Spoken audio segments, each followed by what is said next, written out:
Welcome to LOA Today. I'm Walt here with life coach Joel Elston. Today is Thursday, April the 11th, 2019.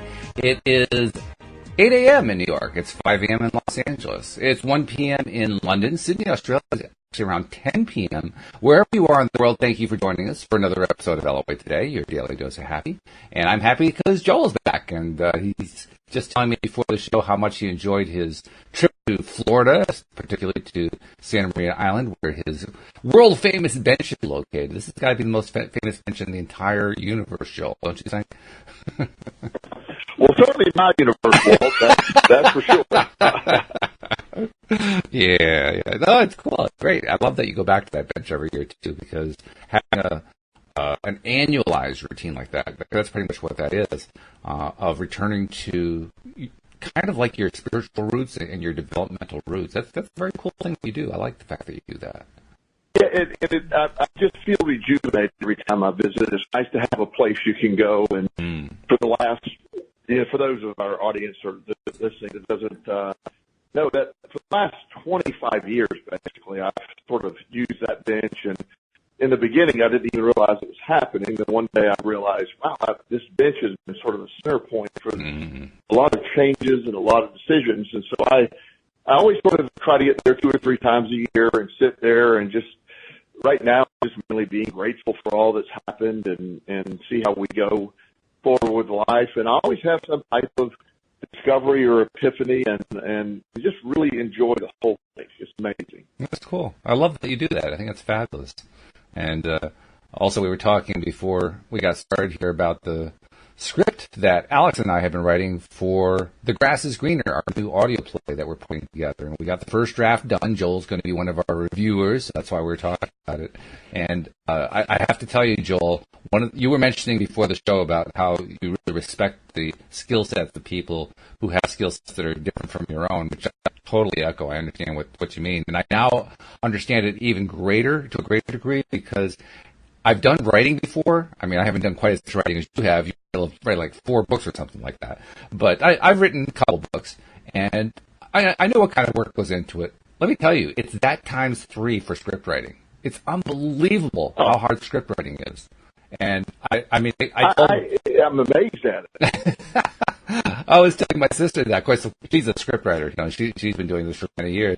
And I wrote to her. I said, I have completely renewed respect for what you do when you write a script and what other scriptwriters go through when they write scripts. And she wrote back to me something along this line, and I'll rephrase it to make it a little bit more G-rated. She says, I mean this with the greatest respect, no blank Sherlock. because it's tough. I mean, especially when you're writing for an audio play, because there's no visual. There is no visual to show, and they can't read what's on the page. The listener can't read what's on the page. The only thing they can hear is what they hear. So everything has to be presented through one sentence. Boy, that is a challenge. Oh, just amazing. Yeah. And that's something that whether it's your skill set, is writing like that, or I'm just fascinated how some things come easily to some people, and they're great at it. And that's sort of how the law of attraction, when you understand your skill set and you can live within your skill set, and there's one of the big Facebook things going around now is the young lady who wrote the code that was able to get a picture of the first black hole. And it sounds so easy, but this is an incredibly complicated story. If you ever see it on Facebook, it's really cool. Okay. But her brain is able to visualize code and visualize computer code and how to do all that. And again, I'm fascinated by we all have skill sets. I love my skill sets, and I'm grateful for the ones I have. But I'm just fascinated by, like, your sister and screenplays and writing, the audio. All that stuff is so, I've written books, and I write them sort of in my voice. And writing a book, the words are on the page, and I don't think of myself as a great writer. One of the things that I do, like in public speaking, I don't try to copy anyone else's style. I just try to talk the way I talk. Right. And it works. It goes over well. I know a lot of people that try to do public speaking, they sort of emulate or try to really basically copy someone else's style, and that never translates. No. All the public speaking courses I've ever been in have been like, be you. Don't worry about the ums and ahs and all that stuff as much. You don't want that to be a big all-the-time thing, but you also, the audience relates to a few hums and haws every now and then. It actually makes it more conversational when you're speaking. And so knowing that's my skill set, that's great, but also being fascinated at everyone else's skill set. And I encourage, one of the things I do in life coaching is trying to help people first identify their skill set, and then how can you translate it into what works. You know, when I first was starting out in life, and I went to work for my dad at an insurance agency. While I was really good at the sales portion, I can relate to people very well. That's pretty obvious. Mm-hmm. But this is amazing that I was put into really the exact opposite of what I'm good at, and the results weren't good, and the results ended up being actually really negative. Mm. But it's something that I have to identify. It's something that I really am excited that we're able to identify our skill set, live within them, and the law of attraction can work in conjunction with your skill set when you allow it to happen. Oh, yeah, no doubt about it. In fact, you were mentioning a moment ago speakers who include the ums and ers and ahs and want to cut down on that.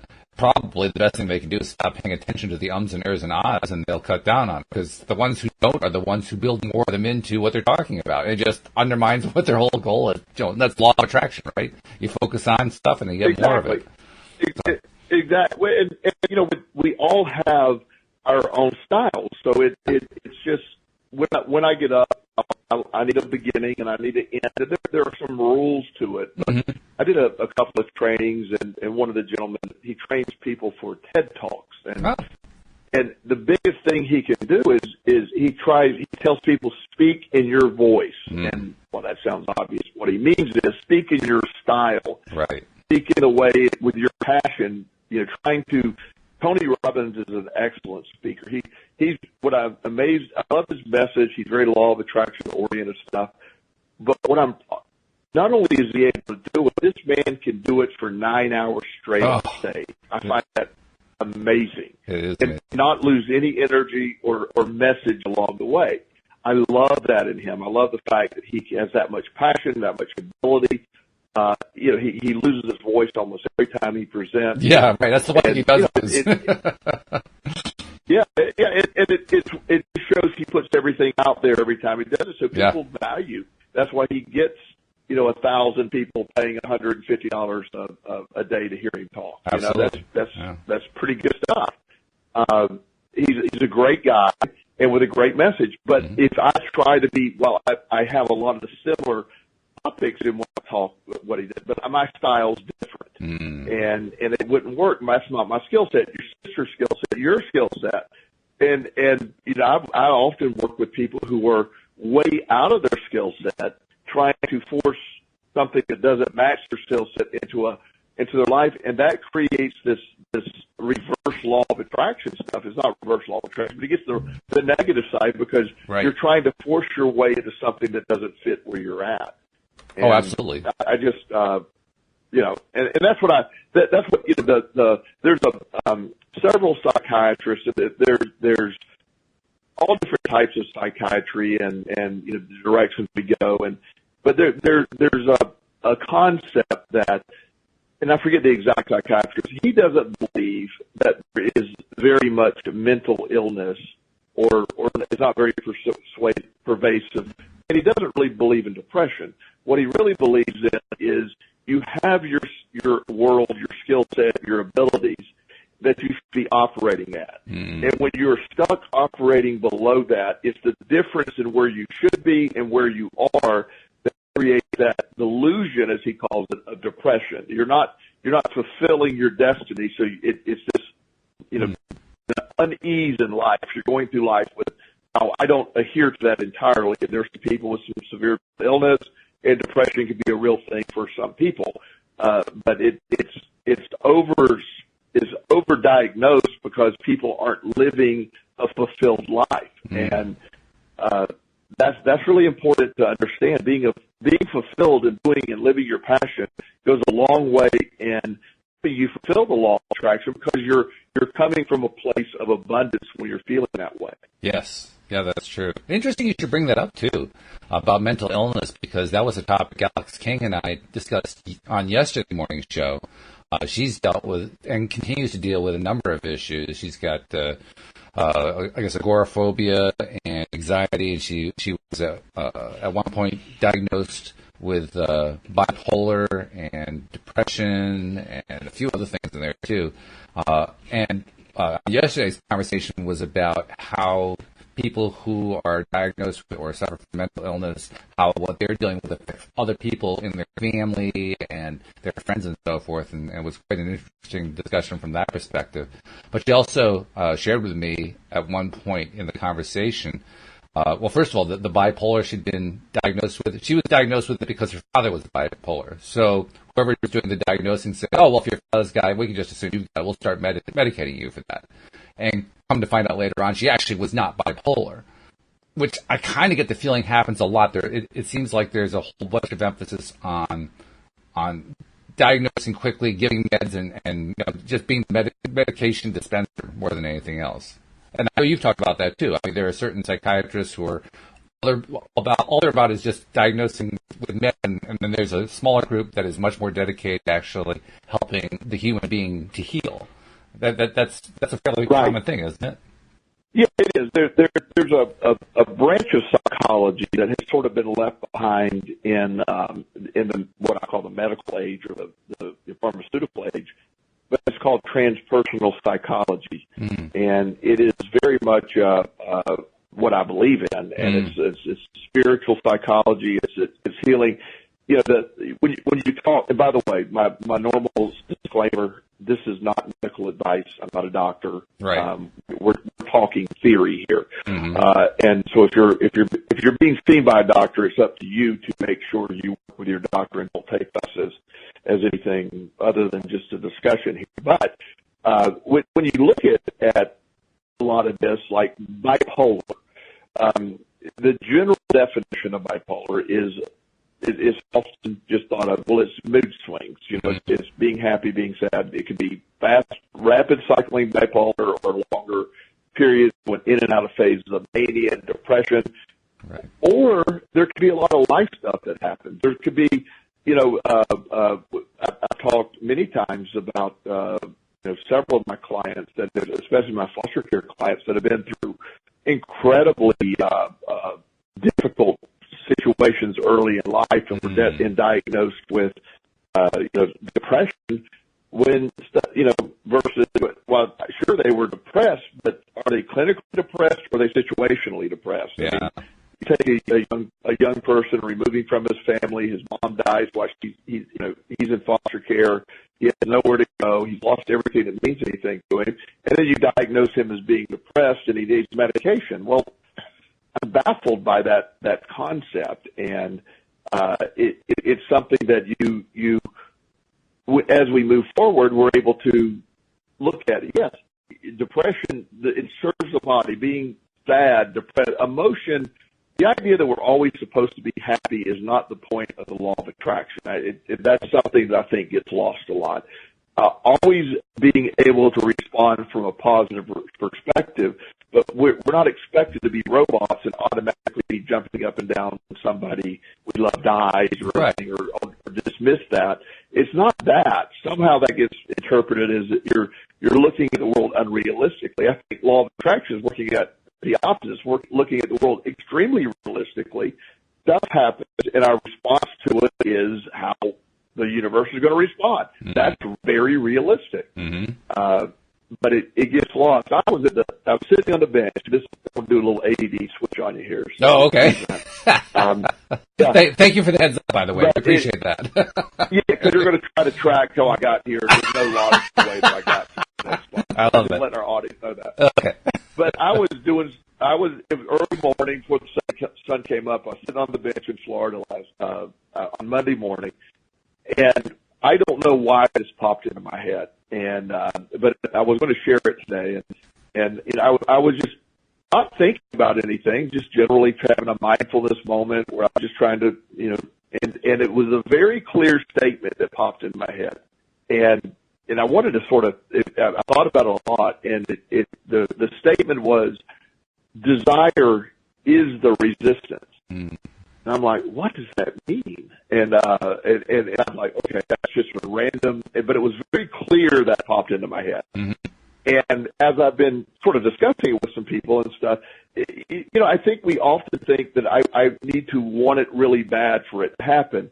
But sometimes the desire of wanting something turns into resistance because by wanting it, you're suggesting that you don't have it. Yeah. So when you desire something so strongly, the law of attraction is feeling, oh, he doesn't have these things. That you can want something too much, and so everybody that's listening is going, what? Well, now we're really confused, and it isn't about not wanting to be able to identify what it's more about feeling like you're there versus the desire to get there. Does that make sense? Oh, it makes complete sense to me. I don't know about our audience, but it makes complete sense to me. In fact, the idea of desire being resistance, that resonates with me in a huge, huge way for a couple of reasons. One reason is it really takes the sting out of the negative association we have with the word resistance. Because those of us who are deliberate creators and we're trying to learn to, gain more and more control over what happens in our lives, are people who we have like this built-in anti-resonance against resistance. Like, oh God, we got to avoid resistance. But in fact, resistance actually serves us just as well as it works against us. I mean, it's a neutral tool, really. It's a neutral phenomenon. Right. And when we understand it that way, then, well, of course, I mean, anything that we think about is creating a limit of some kind. The only time that you have no limits is when there's literally no thoughts going on. Then there's no limits. But the moment you put a thought and you say, okay, I'm going to start my structure, I'm going to build my foundation with my cornerstone here, and you just build a limit right there. It's not bad. It's that's just the way stuff works. That's the way logic. That's the way thought works. That's the way emotion works. You're piecing things together. Anytime you're piecing things together, you're creating limits. Those limits are good. That's how we create structures. That's how we create ideas. That's how we create everything that comes on into our lives. So, yeah, it's a great thing. It's not anything to be afraid of. It's a thing to be embraced. Of course, it's resistance. Good. Thank goodness for resistance. Yeah. Well, yeah, and that's the thing, because when in the beginning, I thought you just had to want it so bad that you would bring it.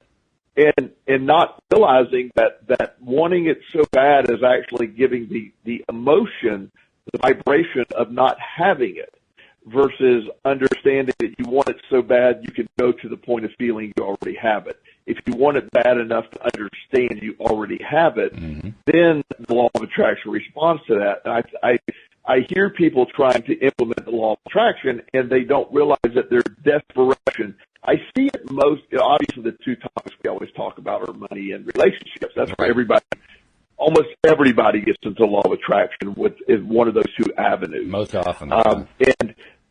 And I see people in relationships particularly get so desperate for the relationship. They desire it so desperately that they create such a resistance, and they almost inevitably attract the wrong person every time. Yes. And that's fascinating to me. It really is, because it's not understanding. I know there's a lady in town.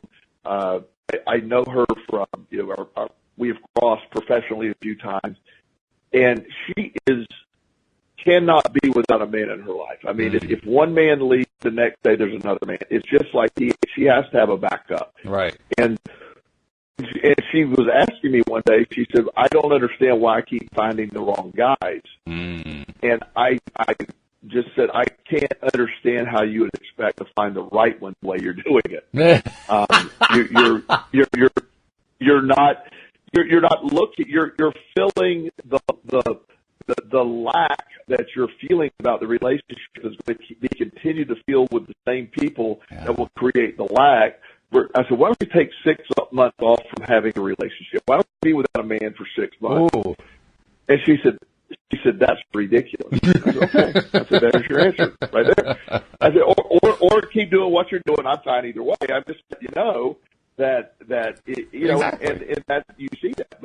But she left, she left home from her parents, and she, got married young on her first husband, and then there was a second husband. I think there was even a third husband, a few boyfriends, and she's a great lady, but at the same time, her desperation for a relationship is create the law of attraction picking up on the desperation side. Yeah. And again, desire. Her desire it's gone way beyond desire. It became an obsession, and she instead of wanting a relationship, she's more worried about not having one, and that's what the law of attraction picks up. Absolutely. Yeah, that's where the Abraham two-ended stick concept comes into play in a big way. The two-ended stick being that everything is actually two subjects. Every subject is actually two subjects. There's the thing end of the stick, and then there's the lack end of the stick. So there's lack of thing at the other end. Right. And that really, exactly. When I heard that concept for the first time, I said, "Oh my God, why didn't somebody explain that to me 30 years ago?" That would have been so much more helpful if I'd learned it then.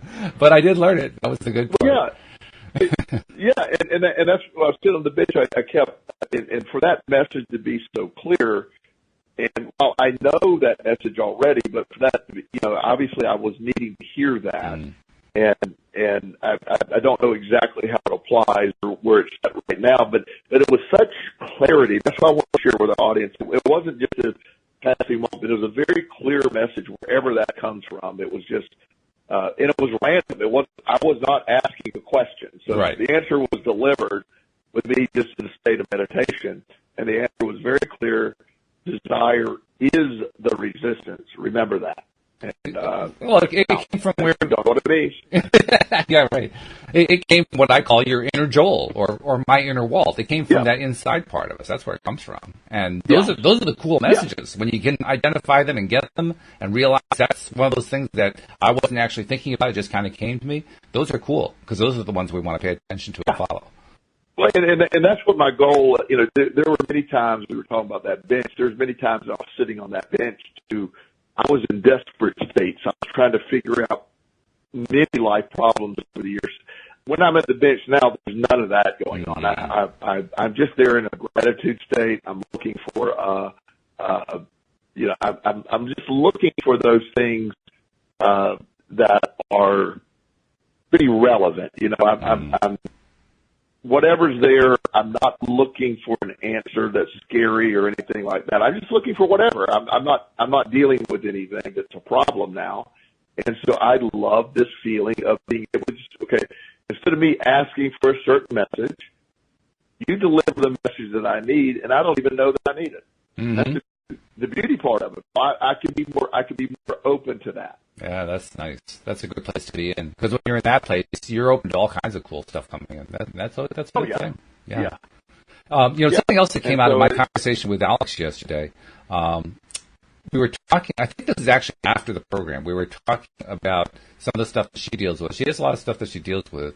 She has made tremendous progress since all this stuff first came on her. Because all this came on her in like her mid-20s. She'd had kind of pretty much a normal life up until then. And then all of a sudden, bam, she got hit with all this stuff. And it really disrupted her life. But she's made a lot of progress in regaining her life back. And that's really great. But one thing that she was talking about is how she will, you know how a human being will start playing out that negative spiral, and they'll get a thought going about, how, I don't know, a relative will die, not that the relative is dead, it's just that if you have a series of events that'll lead to somebody dying, or it'll lead to some dread event of some kind. And she has this tendency, like so many people have, to just take scenario X, whatever X is, and bring it down to its worst possible result and just kind of stay there. And my comment to her was, well, do you ever try to take it out beyond that? Do you try to treat that as a springboard to, something good coming out of it? And she said, no, I never really do that. I said, well, yeah, I talk to Joel sometimes, so I think she may actually give you a call at some point. But, just from a general perspective, can you just talk about that for a minute? Because, first of all, it is very easy to get into that pattern of just slipping into, worst case scenario, and just getting stuck there. But it's also very cool to have a worst case scenario happen, and then you jump out of it, and it becomes this big, big springboard to something great. Talk about that for a second. Well, the first of all, the tendency to use, the term that I often get real positive feedback, the tendency of us humans to awfulize every scenario is a protective technique. It's perceived as a protective technique. It's not really, but it's perceived as that. Let me assume the absolute worst so I can prepare for it, and then I'll go on. And then I'll just live there and I'll be prepared for whatever happens. Well, there's obvious. I don't even get into how that can negatively affect the law of attraction. Prepare for the worst and then invite it in. But there is a way to say, go to the point of let's look for if we do have that tendency, let's look at the worst case scenario and then say, how do I build from that? What if that really does happen? I'll give an example for me. When I was in the middle of my addiction, I was doing some very antisocial things. I was committing crime. I was supporting a gambling addiction by taking money that wasn't mine. It's called stealing by most people's terminology. And while I didn't really view it as stealing, I was always planning on putting it back. At the end of the day, it wasn't my money, and there's nothing other than stealing in that. So I did that, and then my big fear was going to jail. My ultimate fear. There was just nothing worse that could happen than have a felony conviction and go to jail. My life would be over. There's no point. I would plan on killing myself. I had all this narrative in my head of what was happening. And there was no scenario of me going to jail that would be good. That was the worst case scenario. And I feared it every day. I kept waiting to, after a period of time, the company I was working for, I was managing several different group homes, and I had an accounting sheet that I had to turn in that I wasn't even able to balance it. And I knew I was caught, and I just kept waiting and waiting. Finally, I had to turn it in. And I decided to say, I'm tired of living this way. I told my manager everything that had happened. I've been stealing. I gave her all the proof. And she was baffled. She couldn't believe it was happening. And I just gave it all up. And I said, I know you got to press charges, and I'm prepared to deal with that. Well, I wasn't prepared. I just didn't know how I was going to handle it. It was a worst case scenario. And a few months passed before they were able to get everything done, and I was working at a different place, and the police randomly showed up, and they arrested me. And there was a moment of like, everything's done. There's nothing after this. I'm not ever going to be able to make a living again. I have a felony. I will get a felony conviction on this. I won't be able to work in any of the fields that I've ever get licensed in anything ever again. What a sad state of affairs. I don't know what I'm going to do. And so I went to jail. And that morning, it was October 11th of 1995. You don't ever forget that day. I'm sure. But I share this in my book, and I share it when I do talks. But the most bizarre thing that had ever happened that I couldn't imagine happened. They put me in the jail cell. They after the body cavity surgery, by the way, which wasn't pleasant. The next step was they put you in your cell. And I got shut in this room alone, and I had the most unexpected emotion you could ever imagine. I was like, oh, thank God, this is over. I went, my most awfulized moment, the worst moment, I feared it for years, that there's a chain of events leading to this horrible moment of me going to jail in handcuffs and everything being lost, and my emotion was the exact opposite of what I feared. Wow. I had been to places that were far worse than jail. My fear of jail was far more debilitating than jail was itself. And then I look at it, that not only did jail and my felony conviction eventually lead me into the field of counseling, it became a credential that is different than what most people have. I have the ability to relate to clients that most people in traditional therapy roles can't do. There's very few therapists or coaches that have a felony conviction that when somebody goes, well, you don't know what it's like to be here. Well, yes, I do. There's a whole benefit that I was able to find from the most awful, quote unquote, most awful moment in my life. So we do have this tendency to awfulize, but if we can then get to a growth mindset, a fixed mindset when we awfulize, we stop at the awfulizing point and say, there's nothing worse than this. A growth mindset is, how am I going to use this? How am I going to use this horrible event to build, to grow? What am I going to get from that? Mm-hmm. And it's a shift in thinking. It's simply a perspective change. But in retrospect, Walt, me being locked up in jail is one of the greatest things that ever happened to me. It started a whole chain of events that I never could have perceived. What I thought was the end of my life was the beginning of an incredible journey. It sounds very, it sounds almost made up. It's almost too impossible to happen what happened. But here we are. Yeah, here we are. Well, kind of continuing the theme of law of attraction, while you were telling us that fabulous story, Alyx King joined us here on the platform. So let me introduce you guys. Joel, meet Alyx. Alyx, meet Joel. Hi. Alyx, great to meet you. Hi, how are you? I'm good. How are you? Good, thank you. That was an incredible story. Well, thank you. It's obviously that took place over many, many years, and to have that, I've had multiple times in my life where there's this anxiety, this fear-based stuff. I'm not only am I in recovery from addiction, I'm in recovery from depression, I'm in recovery from anxiety.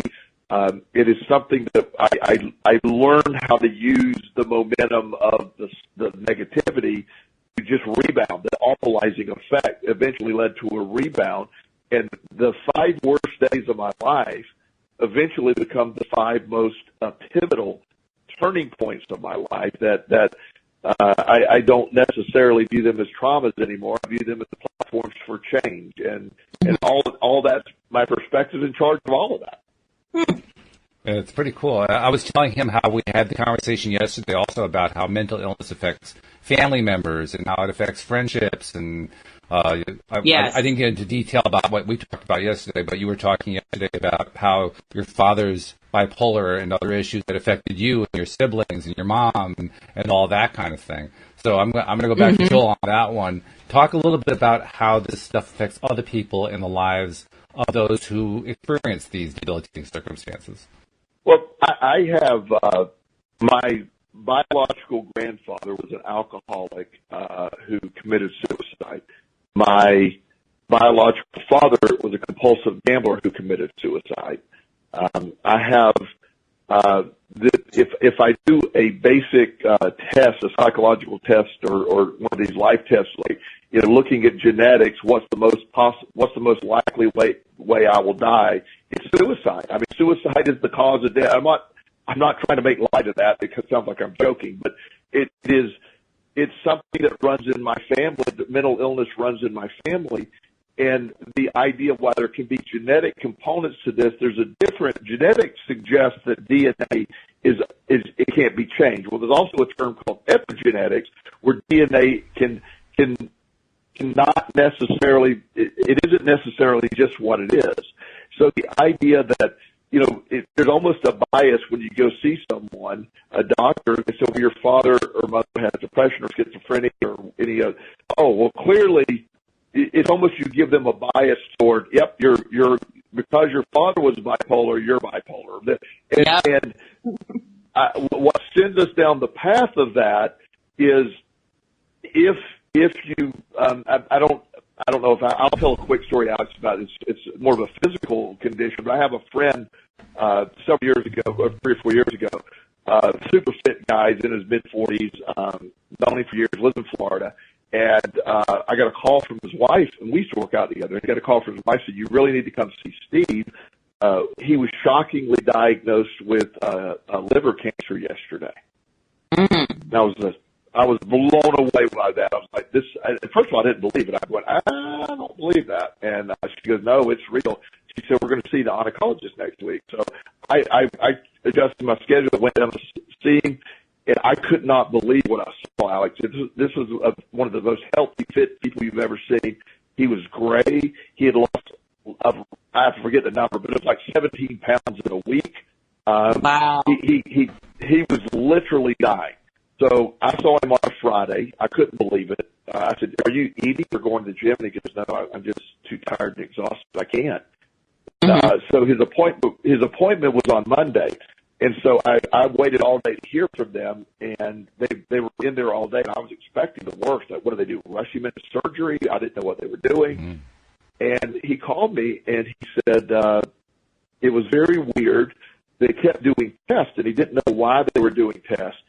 And a little while, they said, we have no idea how this happened, but your results have gotten mixed up with someone else. You do not have cancer or any sign of cancer. You're in perfect health. Wow. His wife said the moment he heard that, his color came back. They went to Chipotle, and he probably ate like 5,000 calories. He was in the gym that night, and within 1.5 weeks after that, he restored his health. He almost mentally killed himself with a diagnosis of cancer. So yeah. There's a book by Dr. Joe Dispenza called "You Are the Placebo."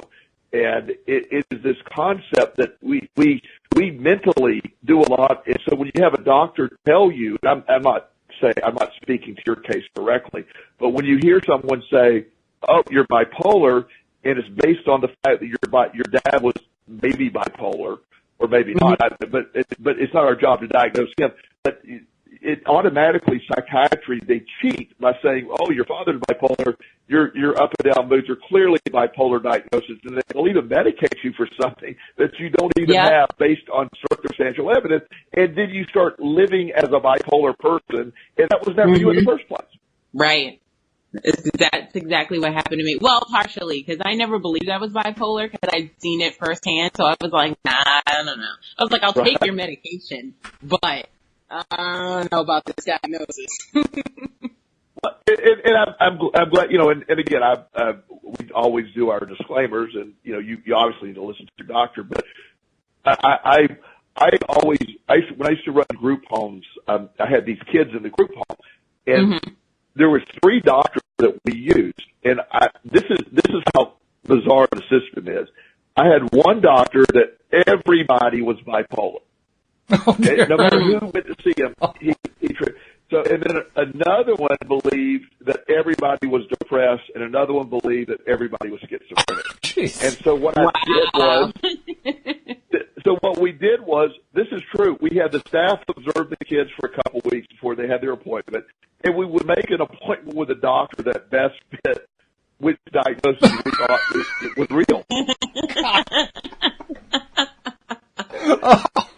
And he was they were almost always universally diagnosing the same thing. When I was 13 or 14, and I went in high school, or whatever type of, however old that would be, 15 maybe, and I'd always, I have a really high IQ, and I always did well in school, but I wasn't able to do homework, or I wasn't able to do a lot of content. I had really bad ADD. Well, back in the day, they didn't diagnose that. But the big diagnosis back in my childhood was dyslexia. So I was diagnosed by a psychologist as having dyslexia. Well, so when I read the diagnostic criteria she provided for me, I'm going, even at 15, I go, no, it's not me. I don't mix up my letter. Well, by definition, you don't realize you're doing it. I'm going, no, I'm pretty sure I know I'm. And I said, I just can't concentrate. She said, no, you can't concentrate because you're mixing up your words. And finally, and my mom said, quit arguing with the professional. You got dyslexia. So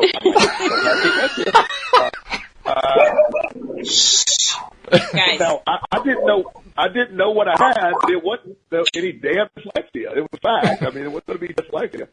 So at some point, they're like, okay, we're going to give you a reading specialist. I go, oh my God, it's not a problem with me reading.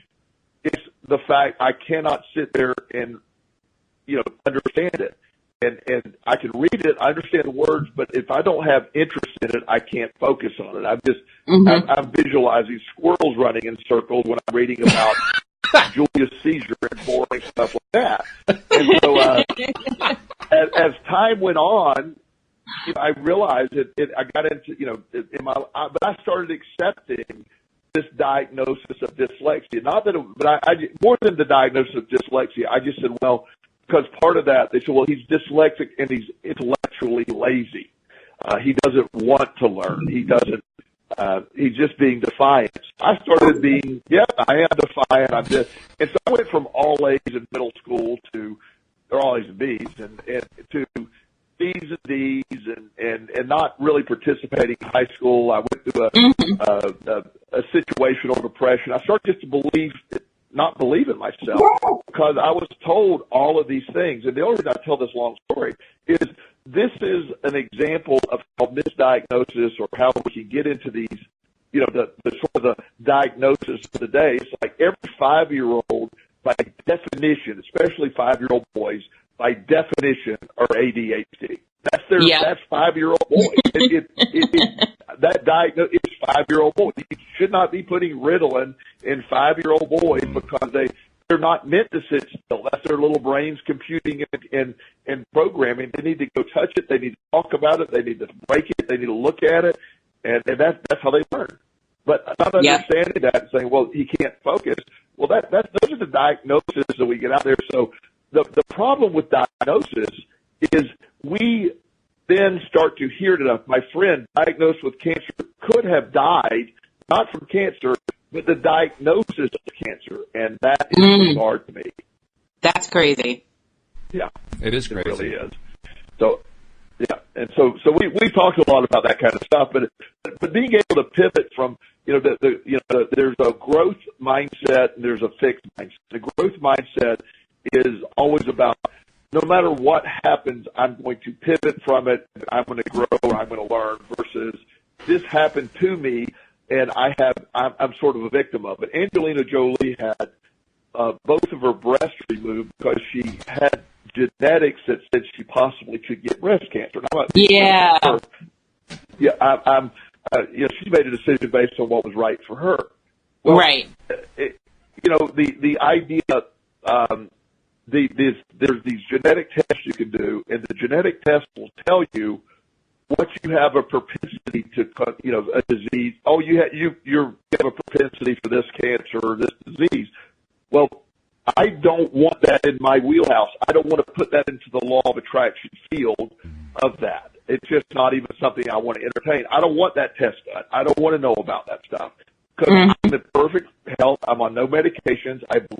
All the stuff that I'm not going to accept any of that stuff. So I don't want to put, as my friend put that, dying mode. He was dying. He had liver cancer. Nobody hardly ever survived liver cancer. And so he started to believe that, and his body reacted as if he had cancer.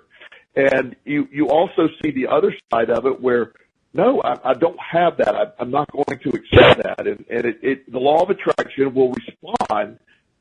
Your body will respond to your reality. And so it can be debilitating to have the wrong diagnosis, and also what our brain does with that diagnosis. Prostate cancer for men is a big thing.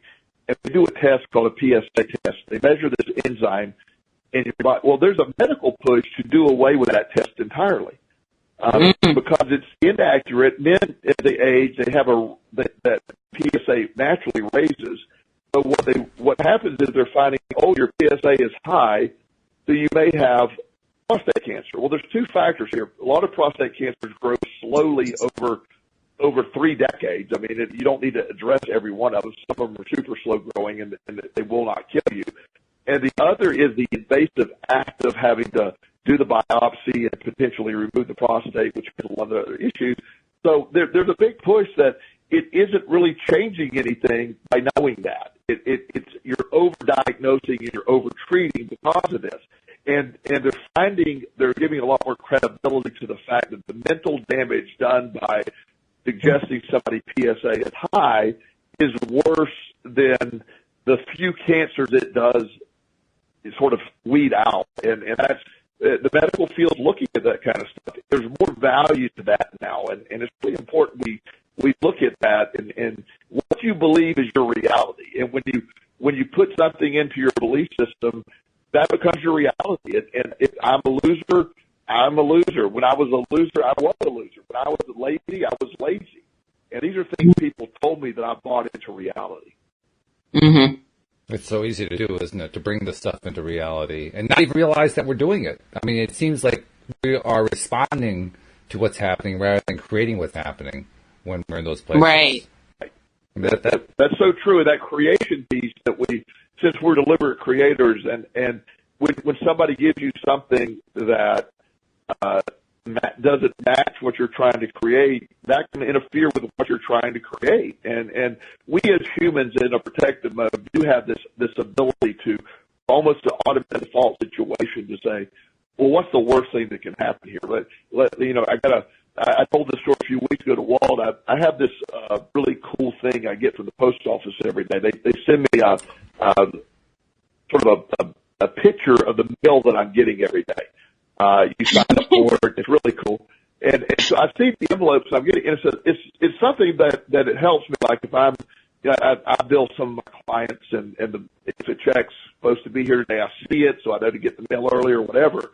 And so it's a cool thing. Well, one day Walt and I are on the phone doing a show, and I'm checking right now. I'm looking at my computer. I can see my email. This came up. I said, "Oh, what's my mail today?" Well, I was at my office and doing this call, and the IRS had sent me a letter. And now I go super honest with the IRS. If anything, I go to the other side of cautious with them. I report every penny of income. I do everything I can. But my mind went to, what does the IRS want? What does the IRS want? What's the IRS trying? Oh my God, do I owe them money? Am I in trouble? And I spent the entire day, I could not get my mind off of what was good. There was no reason the IRS should be writing me. And I spent the entire day doing this. So I rushed home. Usually I go to the gym. I said, no, I want to rush home and get the mail because I got to address it. I got to call the IRS. Turns out I'd overpaid them like $1.23. And I spent the entire day awfulizing what that envelope could be. Now, logically, I knew that if it's a really bad problem, the IRS will send something certified mail.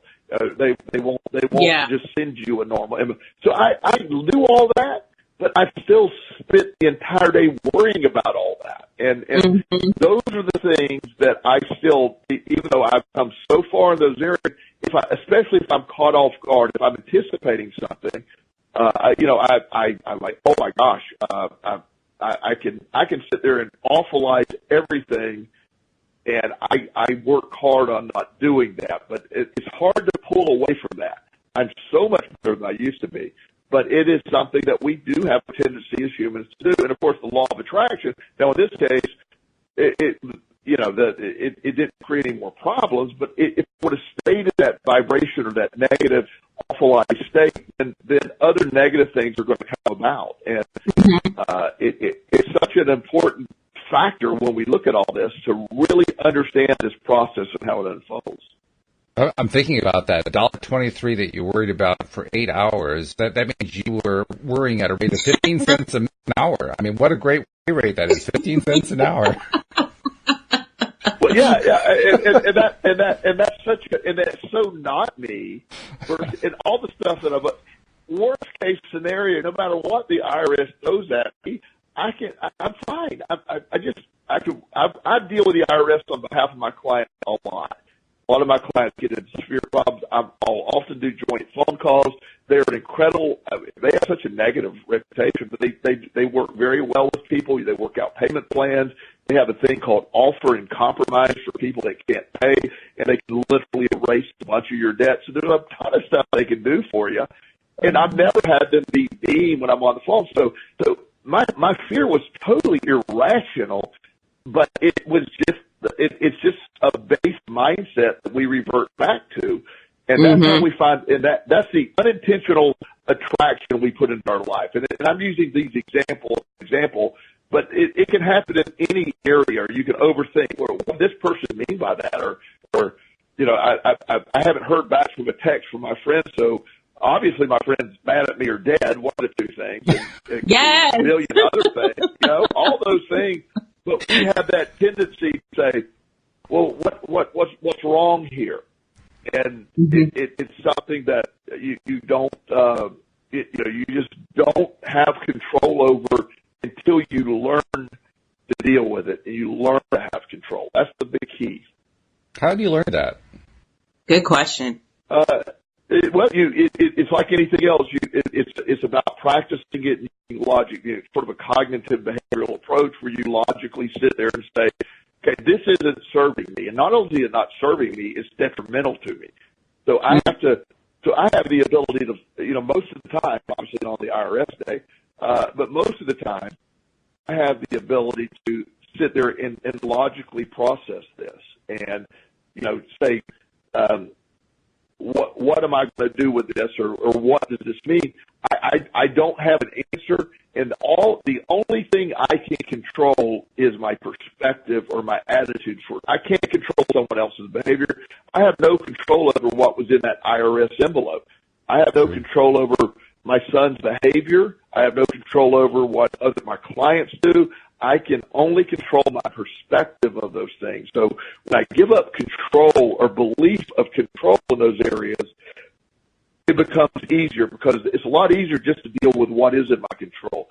And almost always that's simply my perspective toward things. First of all, I get it sounds so incredibly simple, but it's the hardest thing that we as humans have to deal with psychologically, I believe, is separating what's in our control from what is our perception of what is in our control versus our perception of what's out of our control. If you're worried about someone else's actions, or you're worried about what's going to happen here, or something that is clearly out of your control, you're actually putting emotion into the field. It's like worrying is praying for what you don't want. It literally is sitting saying, okay, this is what I don't want, please give it to me. Yeah, that's what worry puts out as the law of attraction. No. Yeah. So that's why, when I work with, one of the things I always see is I work with families of all different origins, and Napoleon Hill, I'm going to say it's Napoleon Hill, but it may be somebody else. But Napoleon Hill had a statement in one of his books or one of his talks. He said if you took all the money in the United States, you divided equally among all the people, and let's say everybody ended up with $2 billion apiece. In 5 years, the people who were wealthy before you divided it up will be wealthy again, and the people who were poor will be poor again. Not because of anything other than their belief system. Families get stuck in poverty. Families get stuck in, patterns that get handed down because a lot of it is just what we believe, and it's not true beliefs. It's just beliefs that just sort of dictate our lives, and most of it is out of our control, but not understanding our most powerful asset is our perspective. I'm in charge of that.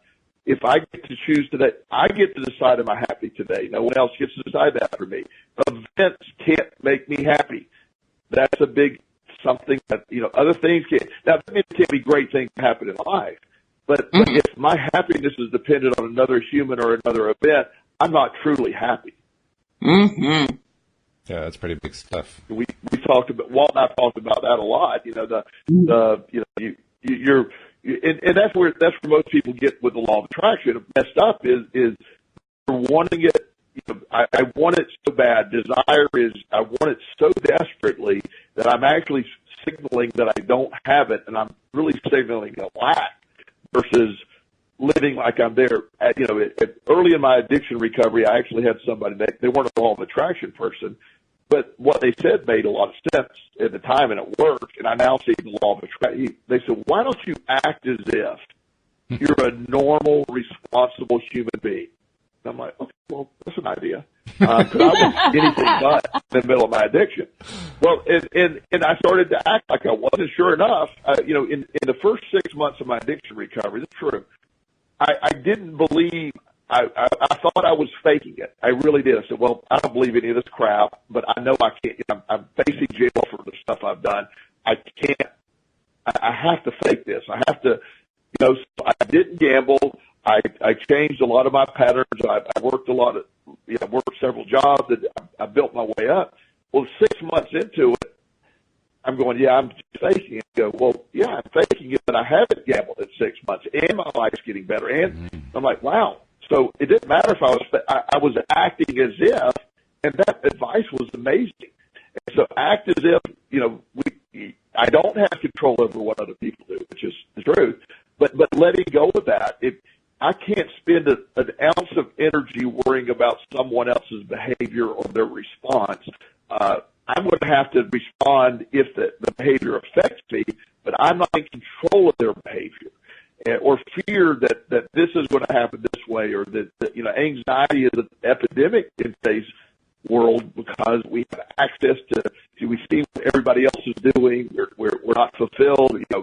I've had several other life coaches that have called me and go, well, how, in secret, and saying, look, I'm struggling. I don't know how to make a living at this. How are you successful at it? What do you got to do?